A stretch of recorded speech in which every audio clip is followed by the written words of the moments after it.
School is the most important thing in your life. And while I hate school, I got a PhD. And I hate school. I hate everything about it. So somebody say, E, if you hate school so much, why you get a PhD? Because I hate school, but I love options. You can have average skill, but you can't have average will. You can't have average will. Like your will has to be phenomenal. You have to see basketball as the gateway. It's like a passport. Basketball is just your way to get in, and then once you get in, boom, then you dominate. So I'm telling you, you're not taking a test because they're giving you the test. You're taking a test that's about to change your life, your mama's life. And I know if you take the test serious, you'll kill it. When you go through your go-through, your siblings are watching you. When you go through your go-through, your friends are watching you. When you go through your go-through, your parents are watching you. And people will use your strength to get through their stuff. Yo, what up? What up? What up? It's your boy ETA. I'm so pumped up, y'all. I just finished doing some work for the YMCA. Man, let me tell you something. You get one life, y'all. And can I be honest? Your energy is your currency. I'm just being real. Your energy is your currency. You can give it away if you want to, or you can invest it wisely. But I'm telling you, man, positive energy brings positive results. I'm just trying to tell you, negative energy brings negative results. So you got to just ask yourself the question, to be positive and get positive or to be negative, it's really up to you, okay? I don't have to live your life. I don't got to go to your job, okay? But I'm telling you as a, I don't like to use the word, I won't use that word. As one who builds, constructs, develops, and possibly helps change minds, right? I don't want us to limit. What we do as educators is much bigger than testing and teach. Like what we are creators and innovators of the human mind, and we help kids in ways that I promise you. So, so three things as always. Number one, man, we're here to bring you that positive energy. If you're looking for the negative, don't come here. This is not the lunchroom talk. This is not that. Right? We're going to fuel you up. We're going to get you pumped up, ready to do what you're already capable of doing. You just need the energy to do it, right? So number two, we're going to give you some nuggets. Something is going to be said that will help improve your practice. I guarantee you a nugget is coming for the day that's going to help you to go in your particular space, whether you're practicing in the classroom or you're putting policies, systems, and procedures together to help those in the classroom. You're about to get that work today. And then finally, we got your back, right? I'm so excited. Please keep putting the teachers' names in. I just talked to the director of our event planning and said, save some rooms for our Phenomenal Life conference in Mexico. It is the best. It is considered the #1 resort in the world. I just called and said, look, put me a couple. We got to bless somebody. We got to bless some educator. So we got your back. Somebody, we're going to have your back. You're going to get a free trip overlooking the ocean, the best food I've ever had, free excursions. Man, I'm excited. So Katie, talk to me. What is the topic of the day? Yes, we're going to talk classroom management today a little more. We've been talking about that, specifically setting high expectations for students and doing that with routines too. So high expectations and routines, either right away at the beginning of the year, or how do we check in now as like we're in the year a little bit? What are routines and expectations looking like? Good. So our management systems are really working well. Love it. All right. Well, since you are the wise one among us, you can start us off. Hey, we got a special guest, Priscilla. I'm going to let Sam bring her in. We're going to do one quick round, and then we're going to bring her in today. Talk to us. When you think management, classroom management, what comes to mind for you? Yeah, for me, the setting of high expectations and then having routines in place to hold students accountable to those expectations, I think is huge. So they rise to the expectations we set for them, right? So our kids know whether we think that they see us say it or not say it, they know what we really think that they are capable of. And so when we have high expectations for every student in our classroom, regardless of whatever they have going on, they will rise to those expectations if we give Yeah. them the opportunity to. Yeah. And so I'm going to give you a quick reading teacher tip, of course, always, but you can, switch this up to your own content area. But for my students, I always had them track their own growth. So they knew what their expectations were. And then it was a part of our routine that they knew where they were going and where they were at. So that for like first graders, that looked like when we did running records and reading levels, they had their own little graph and they would color it in for where they are. That helped them to know which book bin am I going to go choose from. So the routines were running smoothly in the classroom. You're able to teach with other students without first graders coming up and saying, which bins can I pick from? Because they have something in their binder. They've already colored and tracked their growth. I did the same thing with high schoolers. I snagged this idea from Penny Kittle. If you haven't read her book, it's amazing. It's called Book Love. I think every secondary teacher Book should read it. love.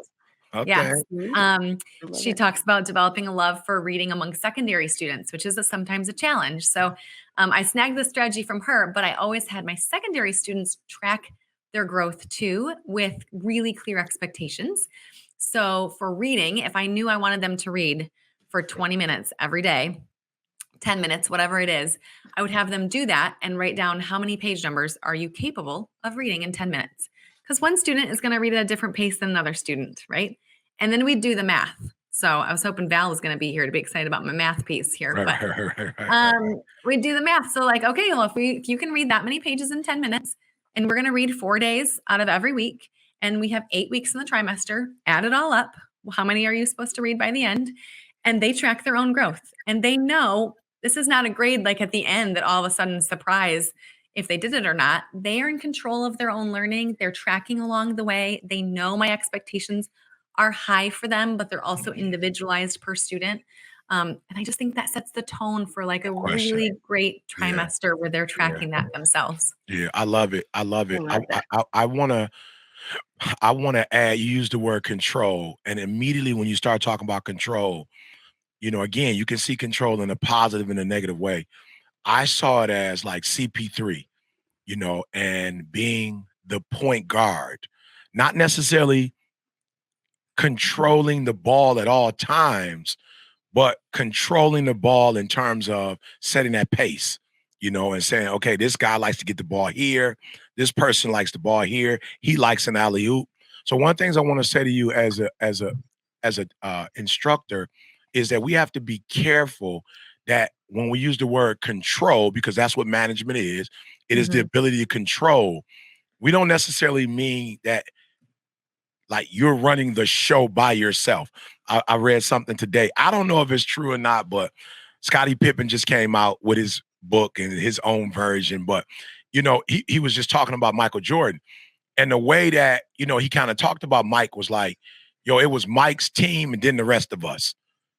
So it's like this bitterness that he has that like, even though we were winning, it seemed like MJ got all of the accolades. He made all the money.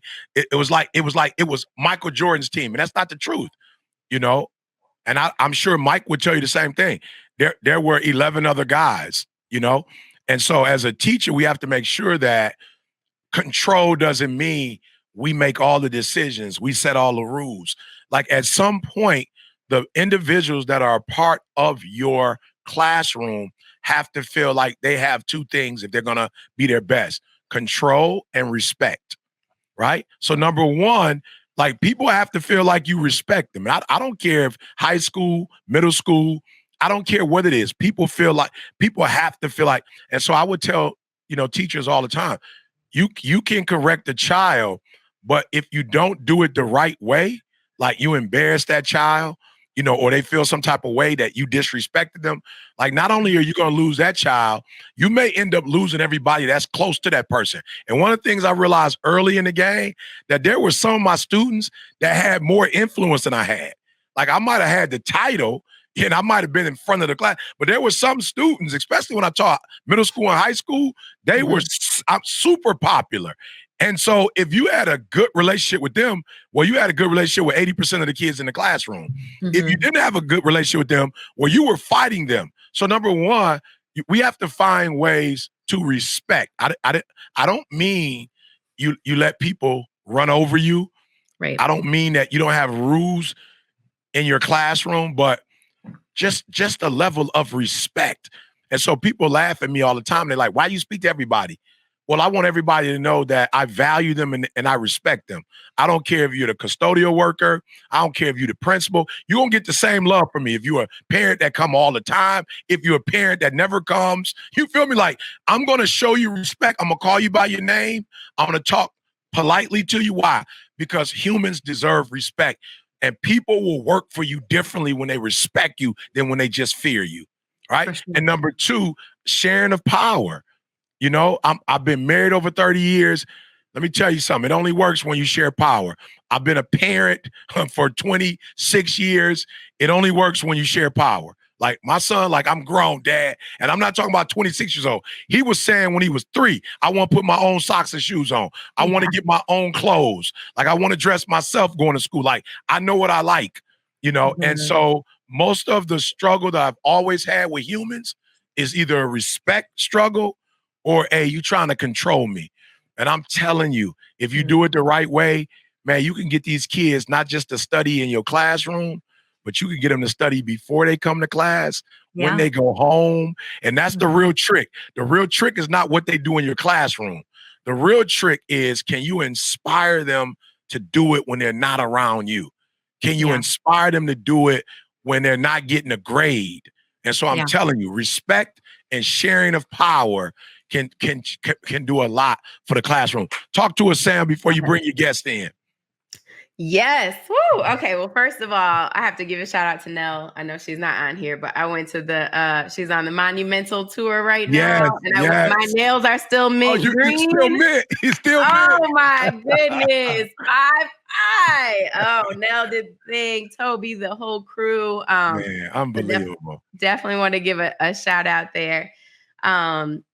So yes, I love what you all are saying. I think just listening to you all speak, it just makes me think about consistency and autonomy.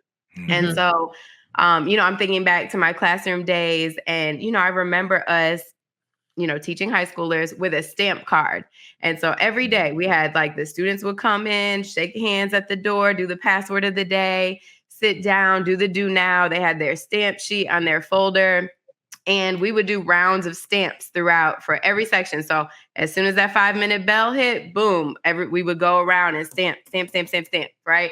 Go around. The next assignment came around. So like, I remember, sometimes things happen too. And like that consistency, you try your best. And sometimes something happens. I couldn't make the round of stamps, or I couldn't get to everybody at that moment, but I'll catch up at the end. And kids are like, Miss Larry, like, I need my stamps. Like, bring me my stamps. I love it. And so I think that's just like a prime example of when you set the expectations high and you're really consistent, that kids will rise to them, and they'll also like call you out when it's like, hey, I this is a consistent thing. Like, I need this, I did this. And I think the second part is, that autonomy piece. And I was thinking back to your example, Katie. And so in the science classroom, we would do mastery quizzes. Like at the end of each week, we would do mastery quizzes to just give a quiz on the standards that we taught that week, so that students could then track their own mastery by the end of the unit. And so essentially we set the expectation that they should achieve 80% or higher on each mastery quiz. And, if they weren't able to do that, then they could retake it, but they had that autonomy. And so we had like the tracker up there. They'd get a sticker every time they get 80% or higher, but they also had that autonomy to come back and retake it if they didn't achieve it. And so we saw great things from that as well. So I really love, just pulling together what you two are saying, as well as just like that consistency and autonomy is really important. I like the idea of giving me a shot, like making growth optional, and then making growth, like you said, a consistent reality. Whereas like, I don't have to be there on test day, but I have an opportunity to get there before this thing is over. And it's not what life is about. Like I think I'm still learning, at 51, I'm still learning. Like I thought I would be finished learning by now, but it's like, man, I'm still lost. All right, we got a special guest. Talk to us, Sam. Who's our special guest? Yes. Well, I am So excited about this special guest, Principal Priscilla Alfaro. So Alfaro, just a love it. little bit of background about her. So we know each other. Well, first of all, as your journey as an educator, like you get to know so many different educators and you get to work with phenomenal people and you're inspired all the time by those people that you work with and collaborate with. And so she is one of those people. We had 1 year together, like 1 year we co-taught together, all of the same classes. And I call her my co-teaching soul sister because it was just a phenomenal experience. I grew so much from learning from her. Show Me the World project wouldn't be what it is today without her. That was that first year and we co-taught together and she had my back. We had each other's back. It was phenomenal. So I'm super proud of her though. She, after we co-taught together for a year in St. Louis, she moved back home to San Antonio, Texas. She joined the Judson Independent School District at Wagner High School. And y'all, listen, she's been there for 8 years and she's been a science teacher, an at-risk coordinator, an assistant principal, an academic dean. And then this year, in the middle of the pandemic, she was appointed as the head principal. So I am so excited for her to join in and share her perspective and how she kicked off the school year with her staff this year. And she's just loads of inspiration. So let's bring her in. You've been busy, young lady. You've been busy. I know I have been. It is a busy life, but I'm like, Samantha, you have me like emotional already this morning. Like it's only 7:50 and I'm already like, oh my God, don't make me cry.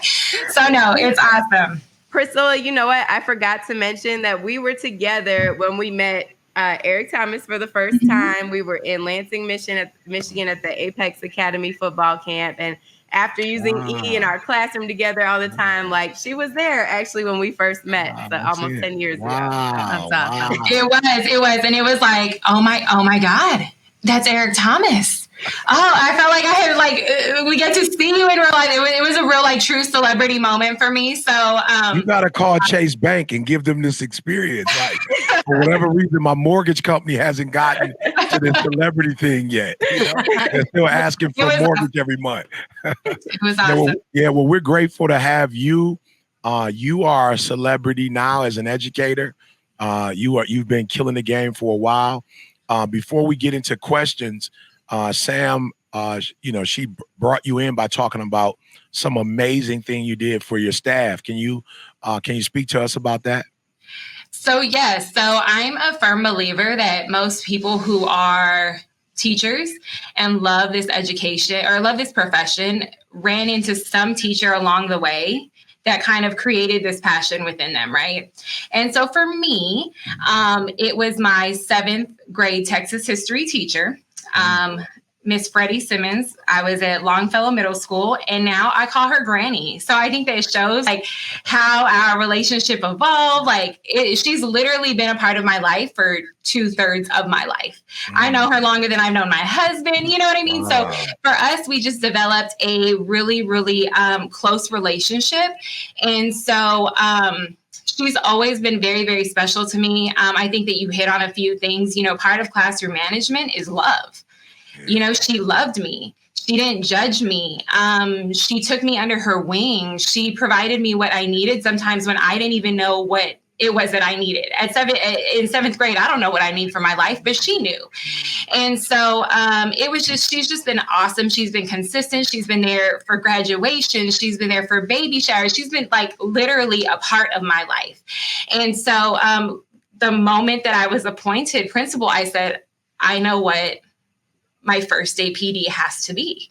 I have to bring back Granny. Wow. I have to talk about one, I have to honor her, right? Because I wouldn't be who I am if I hadn't potentially crossed paths with her and a lot of other teachers. She's just the one that has been my ride or die.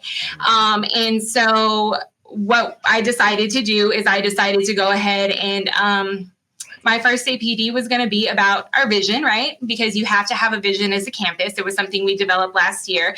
But then tying in the importance of student-teacher relationships, also a part of classroom management, right? That's what we develop. And so how important that is in the classroom and how it kind of was a benefit in my life and how this particular relationship has created me. And so I went ahead and I went through, just kind of our vision. I tied in, that at this point in my life, Samantha talked about the things that I've done. I couldn't have written a better story for myself. I couldn't have imagined that when I stepped on this campus 8 years ago, 9 years ago, that this is where I would be today. And so I talked about like how blessed I am, but how people have helped me along the way and supported me. And then I got to the best part where I talked about her. I talked about what I remembered from her as a teacher, what stood out to her, how she recognized students, how literally the decorations in her classroom showed that she cared and that she loved and that she took her profession seriously. But I also talked about those high expectations and how she was no nonsense. Like, she had a reputation for being the meanest teacher on campus, right? But it wasn't that she was mean. It was that she had a level of expectations, and you were going to meet those expectations. And so people have different perceptions of what that looks like. And so we talked about all of that. And then at the end, I said, if you all could please do me a favor, and Granny, can you please stand up? Because she was at the back of the audience. Wow. And so when she did, I cried. Like, I get emotional now. I cried. She cried. Our staff was crying. They gave her a standing ovation. And it was just so like, to see a room full of educators be able to acknowledge the dedication and the commitment of one person. For me, it was very, very special. And so I got to thank her. I got to tell her how grateful I was that she was in my life. And I got to explain to her that when we are great educators and when we have the ability to make an impact, our legacy lives on. Yeah. So I am her legacy. Yeah. I am going back into the classroom. So no matter if she's gone, I'm still here. Absolutely. Basically it was an awesome moment. It was great. Teachers were coming up to her afterwards and thank you. Thank you. Thank you. I want to be a granny. Tell me how I can be a granny. Right. And so I realized the strength and how impacted people were by that moment.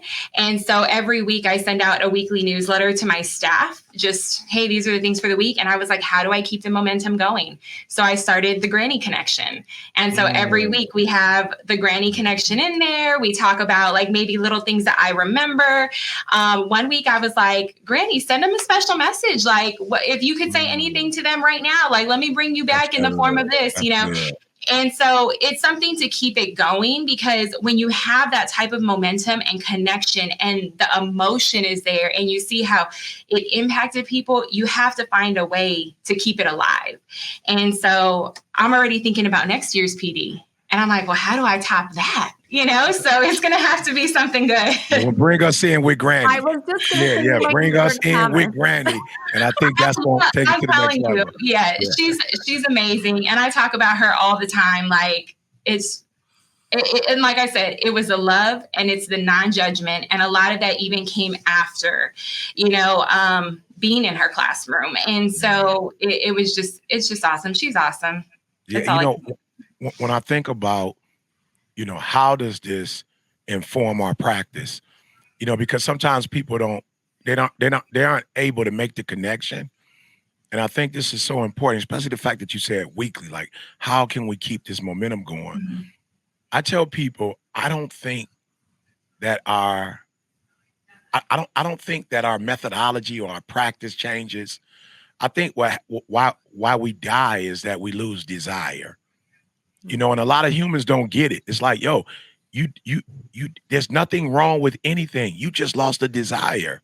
Mm-hmm. And once you lose the desire, so, I wear a lot of hats, right? So, I do marriage counseling, and, people be like, well, my marriage is, I say, nobody's changed. You just lost the desire.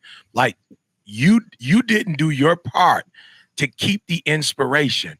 Right? If you were a teacher and you don't teach no more, well, when you first start teaching, what was it that, and so you can't let bills, you can't let commitment, you can't let responsibilities, like, you can't let that stuff kill your motivation. And that's why I get so offended when people are like, you just a motivational speaker. I'm thinking, okay, it's just energy. You know what I'm saying? Like you wouldn't go in your house and say it's just electricity. Without the electricity, the stove don't work. The microwave doesn't work. The TV doesn't cut on. You can't charge your phone. And so I think as humans, we lose our internal energy all the time and we don't notice that we're losing it. And then you wake up one day and you no longer have the energy, the power, that relationship or that professional or that, like, I don't care if it's a truck or a car, it's gas, or you use electricity to make it run. Like it doesn't run without gas. And so when you said that PD, I just want to say to school leaders, I want to say to teachers, you can't lose the energy in the classroom. Once it just becomes about the book, or it becomes about the assignment, or it becomes about the test, and it's no longer energizing the kid, you're going to lose the child. But if you can keep that energy going, if you can keep that inspiration flowing in your daily practice, man, I don't know how they do it, but man, Michigan State games, you know, whenever there's a game here, I mean, everybody, I'm like, yo, all these years and people still, but for whatever reason, they haven't lost that rivalry, little brother. Now State is calling Michigan little sister, you know, but it's just that energy. And I'm like, what energy? People are coming, tailgating. They're getting there 3-4 hours. You can hear the stadium throughout the whole city. You know, it just, you feel, it's like, even if you don't play, you feel the energy in the city when they meet up. And so I love the idea of the PD, but what I love the most, and I hope you guys are hearing it and you're making a connection, she used the word momentum, meaning how do you keep that energy for 180 days? And if you can keep the energy, I've seen a couple the other day, they told me they had been married for 70 years. I'm like, man, 70, like when y'all get married? They was like, yeah, we probably 19, 20, years old, you know what I'm saying? So they were like 90, but that energy, you could still see that they had that energy that they had from day one. So guys, any questions for Priscilla?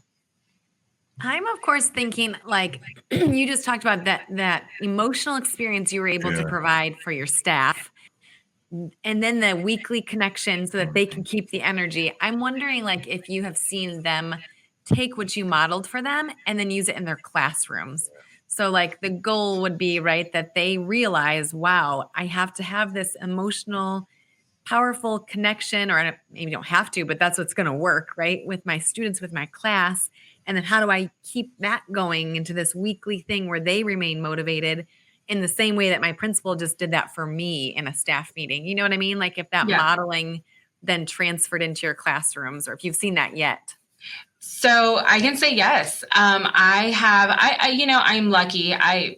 Wagner is just amazing. The kids, amazing. The staff, amazing. But here's a perfect example.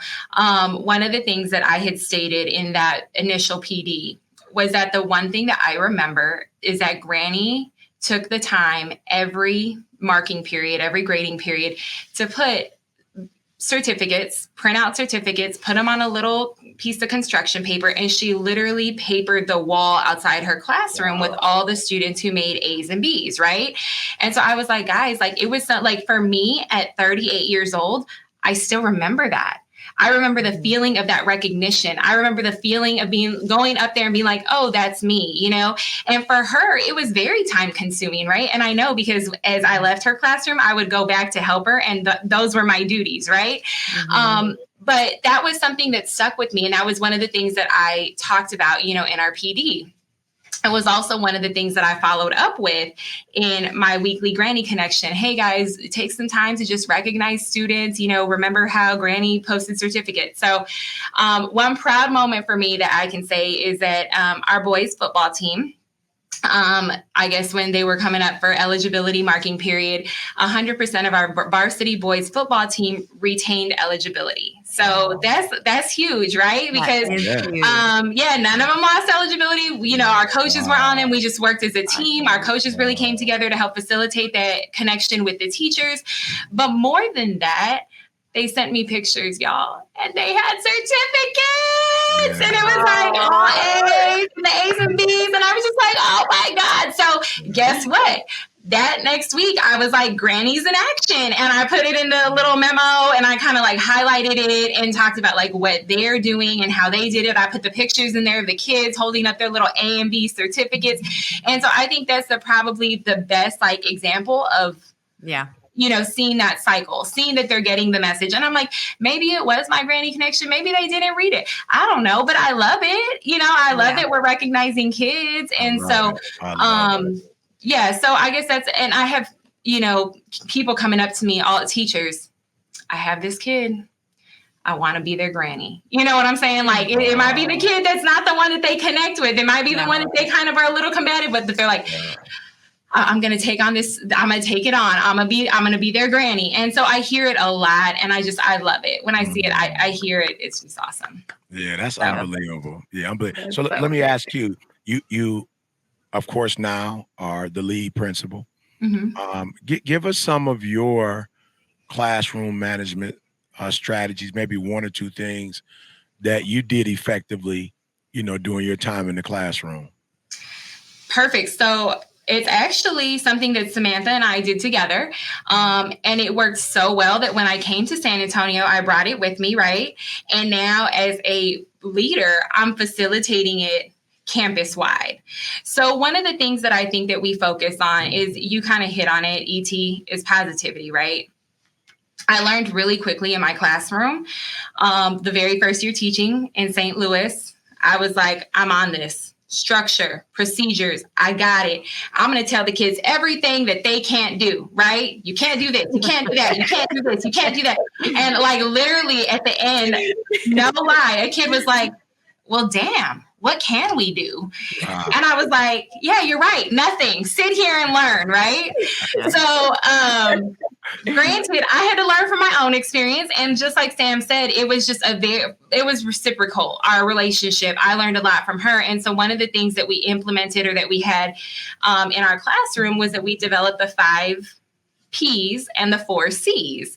And so basically what it is it is a situation where your principal, you can answer the phone if you need. Yeah, I'm like, no. So, I'm like, my secretary got it. It's a real podcast.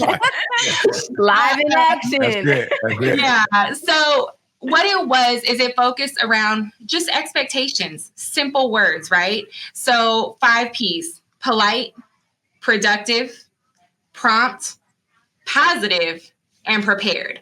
So those were our expectations, right? 5 simple things. So what does polite mean? What does it mean to be productive, right? When our kids come in here, the expectation is that you're productive.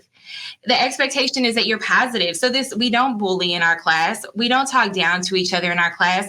If somebody is being negative, even if it's negative self-talk, in our class, we're positive. No, you can do it. We don't talk about what we can't do, right? Prepared. What do you come every day with? What are the things that you need to have to be prepared? Is it homework? Is it studying for that mastery quiz, right? Because it's coming on Friday. So you might as well go ahead and there's no surprises. It's there, right? So it is the consistency. But I think when we move to that model of these are our expectations and this is what we expect of you, we got rid of the don't do, right? So if I'm telling you, I want you to be productive, then we can't have cell phones out in class, right? Because that's not going to lead to productivity. There is no sleeping in class because that doesn't lead to productivity. And so instead of telling kids, you can't do this, you can't do that, it's, hey, let's focus on what our expectations is. Baby, I want you to sit up because I want us to be productive. I want us to go ahead and I want us to make sure that we have our homework done so we can be prepared for that mastery quiz. And so I feel like that model became much more effective for our students.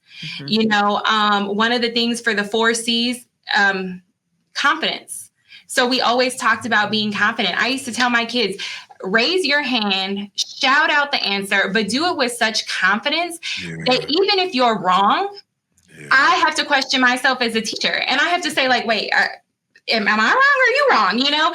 And so it really facilitates an environment where kids can take risks, where kids step out of their comfort zone, where kids learn to communicate with one another, which is one of our 4 C's. The consistency is one of our 4 C's. And so I think moving to models of what we expect and moving away from models of what not to do helps to facilitate a much more positive culture in the classroom. But not only that, I feel like it helps as a campus. Those are now our core values. So when I'm in the hallway and I'm telling kids, like, let's get to class, it's hey, T-birds, let's be prompt. T-birds are always where we need to be on time. And so it's really trying to facilitate that. So I guess that would be one. I think along with that, using the common language. So keeping it in your mind that we have to use, let's be productive. Let's be positive. In this classroom, come on, guys, we're prepared. Like, common language is huge, but then also breaking it down for students so that they understand what that looks like and what that sounds like, right? Because as a teacher, I might have a certain perception of what politeness means or what positivity means. For students, they may have a different perception, especially when we come from very different places, very different backgrounds, very different lives. We have to facilitate a common language in our classroom of what these expectations even look like. What does it sound like to be positive? And so I think that's huge. That's a huge model. And then I would say the second thing, for me as a teacher, what I had to learn is that I have to model the behavior that I want my students to have. I have to hold myself to the same expectations. Yeah. There's nothing, I'm not above any expectation on campus or in the classroom as a teacher, but even here on campus, I always tell people I'm not above anybody.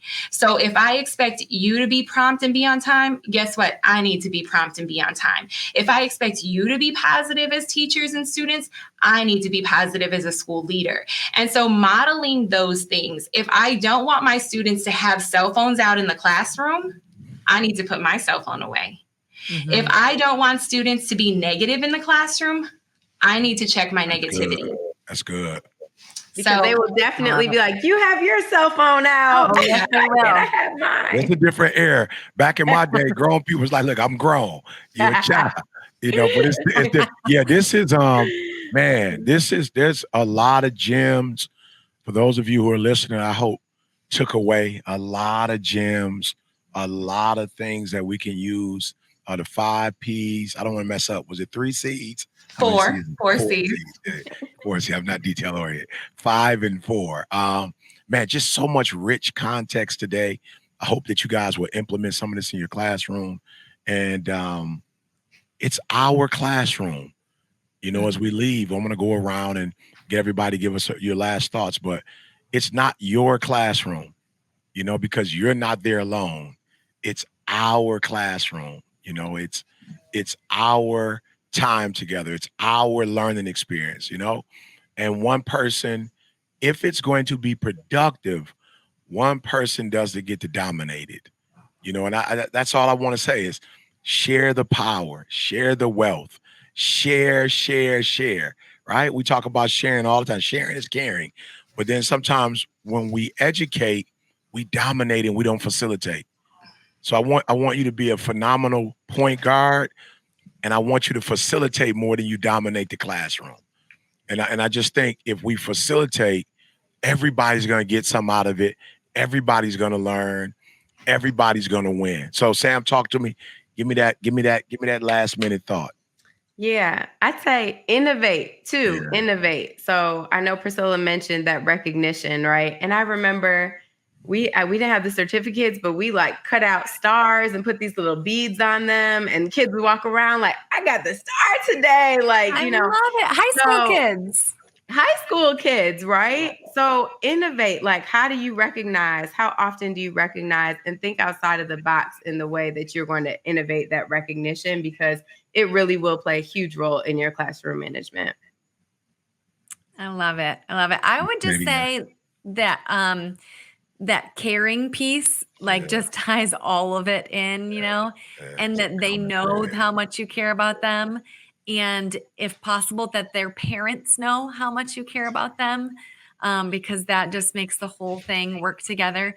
My son, I picked him up from kindergarten the other day, and his teacher walked him out, and he yelled back, "Bye, Mrs. Patterson." She yelled back, "Bye, buddy. I love you. See you tomorrow." Wow. And it, like, my mama heart, right, was like melted because she yelled, "I love you" to my kindergartner. And that means so much to parents, right? Yeah. Like, truly, that's like a silly little thing. She was just being cute, but it meant so much to me and that him and our high schoolers that are loving your little awards that you make too. They want to know we care about them too, and their parents want to know we care about them. And when we do all of that, then all the routines and the charts and the growth tracking and all of that works because we cared about them first and we cared about all of them. All right, Priscilla, I know you're not a regular, but would you like to give a closing thought? Sure, absolutely. I think as we're kind of closing this out, I think just remember, teachers, it's not all personal. You know, sometimes we all come in with baggage. We all have bad days. It's not personal. And sometimes I think that we have to always remind ourselves that, you know, when the student walks up to you in the morning and you say good morning and they give you an attitude, it's not personal. And so being able to communicate with kids, being able to really, really, hey, are you okay? Is everything going all right? Can I pull you to the side? Even when that's their initial reaction, you get a lot out of that. And so it helps to de-escalate potential situations, but just remember, nothing is personal. And so we can't take things personal either. You know, at the end of the day, things happen. I've gotten into it with some of my best and favorite students. And the next day when they walk in, I'm like, baby, we good? We're good? Yeah, we're good. All right, come on in. Good morning. You know, it's not personal. We're all entitled to have bad days, including us. And when we do have bad days, the thing that I love about high school is that you can communicate that to them. Guys, today's just not a good day. So if we could just get through the next 45 minutes, get through the hour, you know, let's just do what we have to do. We can treat them. I think one of the things that you mentioned, E.T., is it is respect. We all want to be respected, right? So we all have to remember that the way that we approach, the way that we, our body language, the words that we speak, I don't care if you're 15, I don't care if you're 50. In order to get respect, you have to give respect. That's it. And so that's it. All right, guys, you heard it right here from Extreme Teacher Podcast. This has been a phenomenal. I've learned a lot. Looking forward to the next one. Make sure you share this with somebody, and y'all know what time it is. It is time to go to the office. That's right. It's time to go to the office with Coach B. Yep. It is that time again. And you know what we do here. It's time to go back to the office where we recap and review some of the most powerful and impactful points from today's broadcast. And today we're talking about how to set those high expectations in your classroom. So let's take a look at this. Number one is kids rise to expectations. So it's up to you to set them. And you have to consider a few things. What really are the expectations in my classroom, in my school? Do the kids know what the expectations are? And if so, how high are they set? And then after that, do they have a way of tracking or knowing if they're actually meeting those expectations or not? Is student growth a consistent reality in students' lives, or is it an unspoken thing that kind of lurks in the shadows? Because see, Priscilla, our special guest today, she had a model for those expectations. She said 5P: polite, positive, productive, prompt, prepared. So how you present and how you model those expectations will determine how your students respond to them. So set those expectations accordingly. Number two, Priscilla said love is the key. She said part of classroom management is love. Not judgment, but love. And we've talked about this more than once on this show. Before you correct, connect. Don't get it backwards. Before you correct, connect.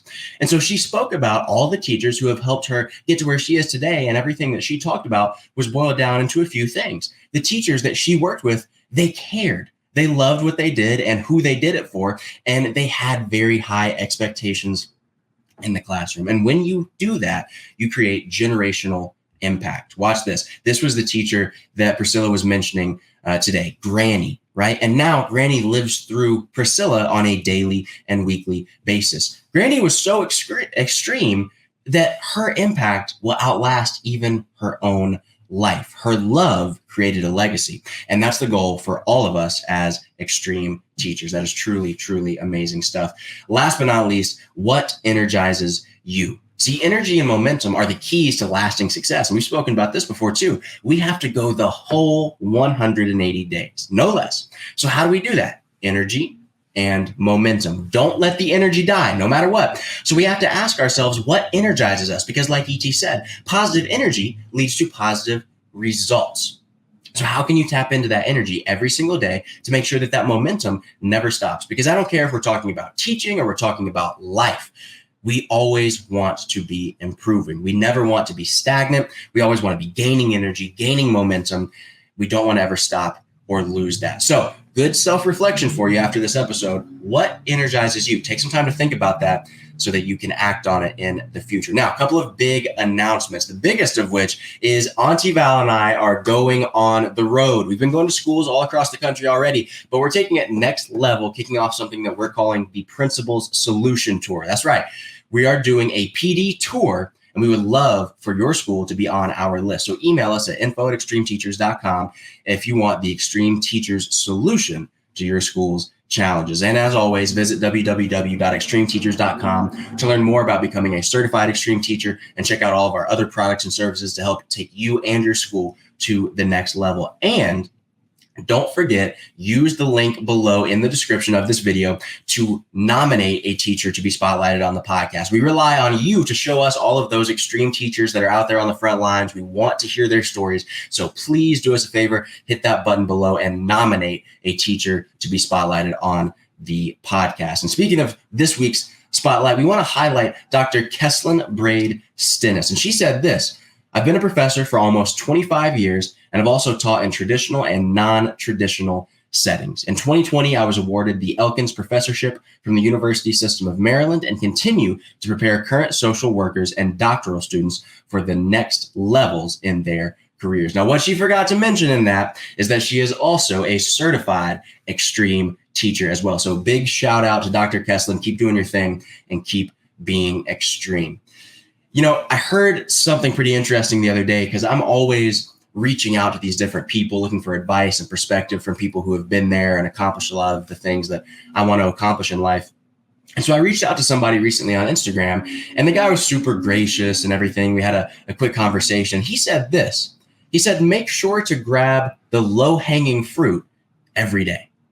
And I thought that was the coolest thing, because what do we always hear people say? Don't go for the low-hanging fruit. He said, no. You should go for the low-hanging fruit. Not only should you go for it, you should do it every single day without fail. What he was saying was that it doesn't take a miracle to be successful. It doesn't take a miracle for you to impact or even change a child's life in your classroom. It just takes you stacking up those small wins each and every day. So as I leave you today, I want you to ask yourself this question.